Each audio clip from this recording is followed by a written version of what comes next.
tough realities, advocacy, economics and other issues. Advocating for electric vehicles, Plug-in America. When we think about advocacy for electric transportation, Plug-in America is the first name that comes to mind for most of us. Spokesperson Jay Friedland talked to me about the organization's activities and the numerous thorny challenges it faces in the real world of politics. Craig Shields, I've seen Who Killed the Electric Car? And I've spoken with people who were in the ZEV, zero-emission vehicle, mandate meetings in California. I see some level of evidence that there is an unholy alliance between the oil companies, who obviously have a motive to delay the advent of electric transportation, and government regulators, who are supposed to be acting on behalf of everybody. Jay Friedland, right, it's both the oil companies and the automobile companies, although the automobile companies are changing, having gone through this sort of near-death experiences, or in some cases, death experiences. But fundamentally what happened was that each of these entities was really trying to preserve the status quo. The oil companies, for instance, are now the largest supporters of the hydrogen economy. They see hydrogen as a mechanism for them to continue to have a service station, to continue to provide a consumer with something they can pump. Electricity, on the other hand, is ubiquitous, and the world is moving to a paradigm where you're much more likely to charge your car at home overnight. The way I put it is that you're going to charge where your car sleeps. When your car is not in use, at work or at home, that's when it will be charging. Then it'll probably be at your convenience, at a supermarket or a Costco or a theater or something like that. You asked about regulators. There is no doubt that they have gotten too cozy with the people that they regulate. Probably the best example of this was in March of 2008 and the zero-emission vehicle mandate. It was really the perfect time for CARB, the California Air Resources Board, to act.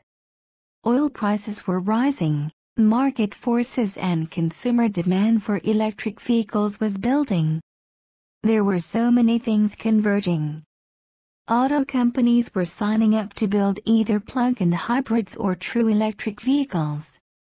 And at that moment in time, CARB decided to continue to eviscerate the ZEV mandate, cutting it by 70%, so that certain automakers could continue to do fuel cells. Most notably Honda and Toyota were the primary people lobbying for this. At a time when they could have held the industry's feet to the fire, they abdicated their responsibility and cut way back. And they tried to make it look good because the staff had recommended a 90% cut in the requirements and they came up with only a 70% cut, but the bottom line is there were 70% lower numbers than they had themselves decided at the previous round of those talks in 2003. Where they had cut back dramatically. The regulators have shown no force of will about this. But interestingly, in the meanwhile, the market opportunity has changed so dramatically that we now have car companies like GM and Nissan and Ford saying they're going to produce hundreds of thousands of these vehicles, without regulation involved. I mean, there are regulatory incentives with the new CAFE standards, but the bottom line is that they're looking at producing far more vehicles than are required by the regulations, because the market wants it. From a policy standpoint, Plug-in America is moving further away from a CARB-mandated mode, and much more toward creating the incentives for both manufacturers and consumers. That's why we pushed and educated and drove so strongly for inclusion of what ends up being about $14 billion worth of potential incentives. We have to build the factories and get cars out there and get everything in place, but in terms of tax credits alone, no electric vehicles are eligible for up to $7,500. We got a law changed regarding plug-in hybrids, since they have batteries in them, And now instead of being a cap of $250,000 for the entire industry, it's $200,000 per manufacturer. So each manufacturer coming in has the ability to offer incentives for 200,000 vehicles. There are details that are confusing, but at a high level, we now have 10 auto manufacturers that have all committed, and that means 2 million cars that are eligible for that $7,500 tax credit. So this is a really significant public policy. We've worked very hard with CARB, actually in a positive way, to get them to do additional rebates. They haven't put enough money into the program, but at least we've got the marker on the books, and so the first several hundred Nissan Leafs will get a $5,000 rebate on top of the $7,500. So if you believe Nissan will come in at $30,000, and you get $12,500 in incentives, that brings it down to $17,500. That's an affordable electric car. That's deal changing in terms of the ability for a consumer to look at this and say, does this meet my needs? So yes, let's look at this in terms of the history. The way I remember it, CARB tried to force EVs on the car companies in the late 90s, but the OEM said, make the mandate go away and we'll do this on our own, which of course they lied about. But now it looks like this is happening through market forces as opposed to legislation regulation. Isn't that good? JF, it is good. I think that what you need is a balance. It's like so many things. The auto companies would not have put airbags in the cars. They would not have put seatbelts in the cars. They would not have put anything that we think of today as being incredibly important safety factors. Without the CAFE standards notching up and the auto companies having to think about how they are going to meet this, it would never happen. A week after the CAFE standards got announced, everyone was saying there was no way we were going to be able to meet these aggressive new numbers. Ford announced this EcoBoost technology, an enhanced turbocharger which will give them about 25% better gas mileage. They announced that a week afterward, meaning that they had that technology sitting on the shelf, ready, in case this thing needed to happen. The same thing with Toyota, again to protect their market position around hybrids, has been bad-mouthing plug-in hybrids and electric vehicles, very publicly, in a lot of different forums. And that's because they own 75% of the hybrid market. They, in essence, helped create the regulations that caused hybrids to come to dominance in fuel-efficient vehicles. As I look out to the future, I think we'll have a combination of technologies that deliver these high-mileage vehicles, with the highest ones having the highest component of electricity. That's the clear path. But it will take us a little while to get there, and we need to do everything we can. So it's a balance between regulations, incentives, tax credits, and things like that. Overall, different public policies.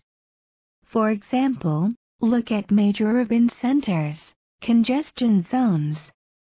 Dealing with a congestion zone is a phenomenal way to improve urban air quality. You need the kind of public policy, like London has, that is very restrictive. You have to pay large amounts of money to want to drive into the city of London unless you're a zero-emission vehicle. Then you can drive in at no charge. Tomorrow is the first of the Senate hearings on the next round of electric vehicles and plug-in hybrids being able to use the carpool lane. CS. I want to go back to what you believe to be the real reason that EVs are slow to come to the market, if I could. I was at the Business of Plugging In conference in Detroit last fall, and Toyota stood up and talked about how they were bringing along plug-in hybrid technology, and the MC said, "This is brave. This is remarkable." I almost threw up. They could have done this years and years ago if they had wanted to or needed to. if they weren't already perceived as being green, and didn't have an existing and profitable hybrid platform to sell and protect, they could have done this thing a decade ago. JF, absolutely. I have a RAV4 EV. I've had it for 8.5 years, and indeed they could have ramped that car and made second and third generations. The GM EV1, same thing, they could have ramped that car. But you have to remember the environment of 2001, 2002, 2003, cheap gasoline. Really the only public policy that we had around climate change was fighting wars to protect oil supplies. Honda was really the leader in saying, no, we don't need to do battery electric vehicles or plug-in hybrids. Existing hybrid technology will take us to 2015 or so when we'll be able to commercialize fuel cells. What that neglects is the hundreds of billions of dollars of infrastructure that would be required to deliver hydrogen, and the fact that hydrogen is about a quarter the efficiency. If I'm generating hydrogen and I wanted to do it in a renewable way, it would take me 4 times as many solar panels to make the electricity as it would to just put up one set of solar panels to make the electricity to just put into a battery. This is where Toyota and Honda are going to be potentially against Nissan and GM. We're seeing a schism between the automakers, which is very interesting and important to the long term. For example, Nissan just announced at their Leaf announcement on Friday that they have numbers that say it takes about 7.5 kilowatt-hours of electricity to refine a gallon of gasoline. And that same 7.5 kilowatt-hours will drive a Nissan Leaf 30 miles. So, if you had a 30-mile-per-gallon vehicle, not only does it take that gallon of gasoline, but it also takes the 7.5 kilowatt-hours of electricity. So, in essence, you could stop refining that gasoline and have the grid capacity to feed the battery cars. I'm incredibly impressed how committed Nissan is, how far they've gone in going up against their existing business, which is gasoline cars. Fundamentally, they're confident. They know that they're going to keep selling gasoline cars for some period of time, but they believe that we've got to change this. The argument was, the fuel cell vehicles' fuel pods are $500,000 to $1 million apiece, so we can't ramp the volume you want us to. Nissan came in and said, we'll do it with battery electrics. Toyota and Honda said, no, battery electrics are a bad idea. They're always going to be prohibitively expensive, and we can use fuel cells and drive the price down, from $500,000 a car. Keep in mind that the cost of batteries is falling by a half about every 3 years. So we are rapidly traveling down a curve where the battery costs are getting lower and lower. Yes. But let me ask you about charging infrastructure. The people at Honda, and I know them personally, argue that hydrogen has a place in transportation precisely because of the fact that neither fast charging nor battery swapping are acceptable options. JF, but $1 million hydrogen stations are? Sorry, but the Honda people are being totally disingenuous. Electric charging stations are not terribly expensive. Fast charging could cost about $50,000 a station, as most gas stations are pre-wired with 480 and have 3-phase high power for a variety of different reasons. It's already there. Hydrogen stations, and there is no economy of scale with this, are $1 million apiece. So you can put 20 electric fast charging stations in for the price of one hydrogen station. The price tag is about $500 million. CS, $50,000 into $500 million is $10,000. Is that enough? JF, yes, well, every 30 miles on the interstate highway system. Here's the other thing, 90% of the travel is for commuting 40 miles or less. I was at a green show in San Francisco and someone walked up to me and said, "Well, I don't know if I could ever have an electric vehicle. What if I want to drive to Tahoe? It's about 200 miles one way." And so I asked, "Well, okay, how often a year do you go to Tahoe?" And the guy says, "Well, I've never been to Tahoe, but what if I wanted to go?" We call those aspirational trips. One of the sad things is Chrysler announced that they were pulling out of the EV industry after the deal with Fiat, and Chrysler was working on a Voyager minivan EV, a perfect vehicle to drive around town. My guess is that pure EVs will represent between 10% and 20% of the market in the future. They're probably not for everything unless we see larger changes.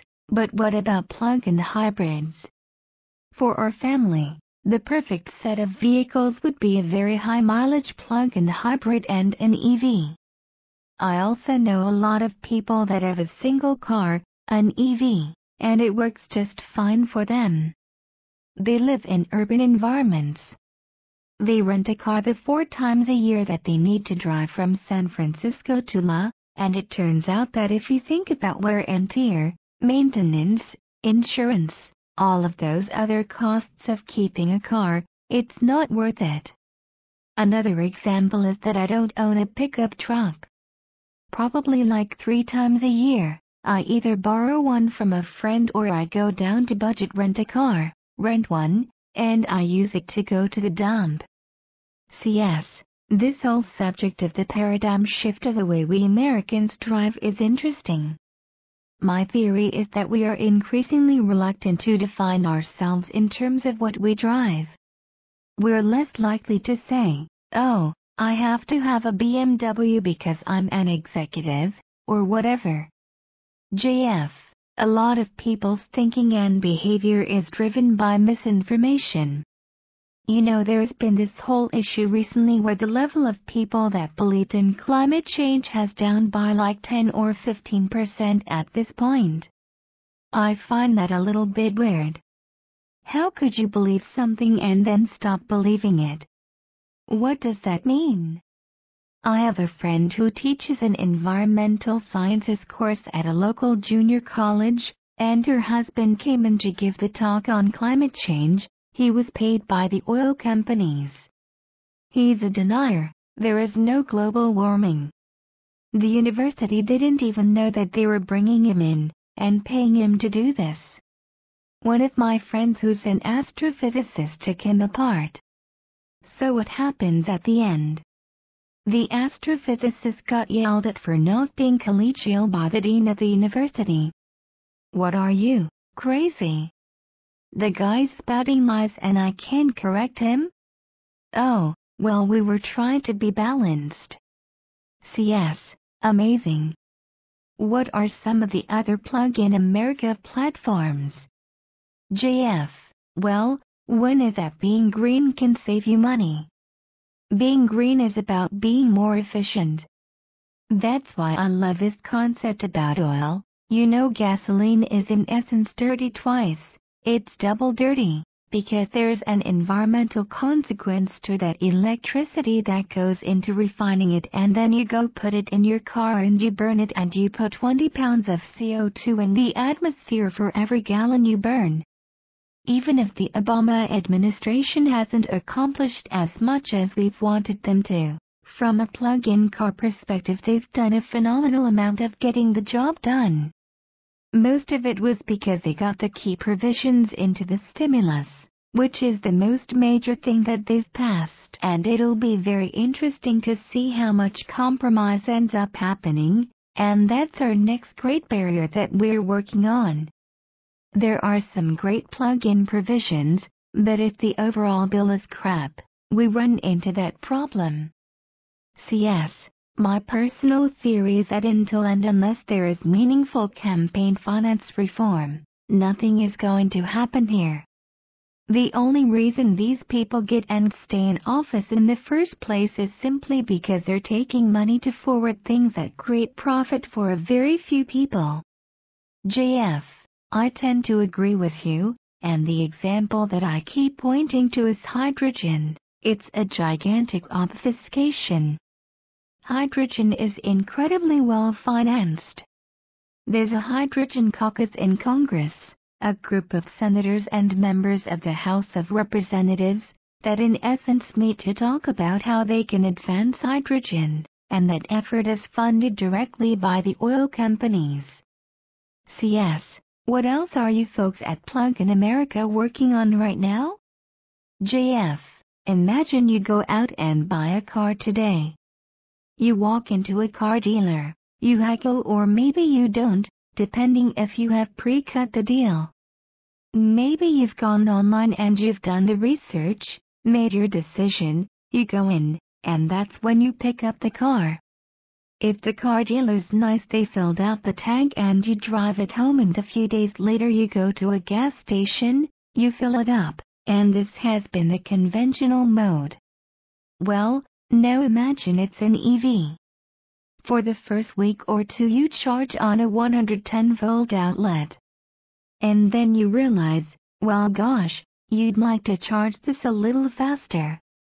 And then you realize you have to install a charger, so you have to call an electrician, pull a permit, get the charger, call the utility and get a better rate for your charger. We're working with the auto companies and the utilities and the municipalities so that we streamline these processes. So you'd go to Nissan, you figure out the car you want, and then you go through this little checklist so the day you show up at the dealer, you've already got your charger installed. So you go home and then you never go to a gas station for the life of that car. But you have to do upfront work. That's not the typical car buying or American consumer habit. I liken it a little bit to buying a home theater system today. It's like you go to Best Buy and you've got the gig squad that comes help you install it. Incentives are good, but we have to get rid of the bricks in the road that may slow down the adoption process. CS, great stuff. Keep up the good work. I really do appreciate your help. JF, sure, my pleasure. For more information on this contributor, please visit http://2greenenergy.com/ renewable-energy-facts-fantasies/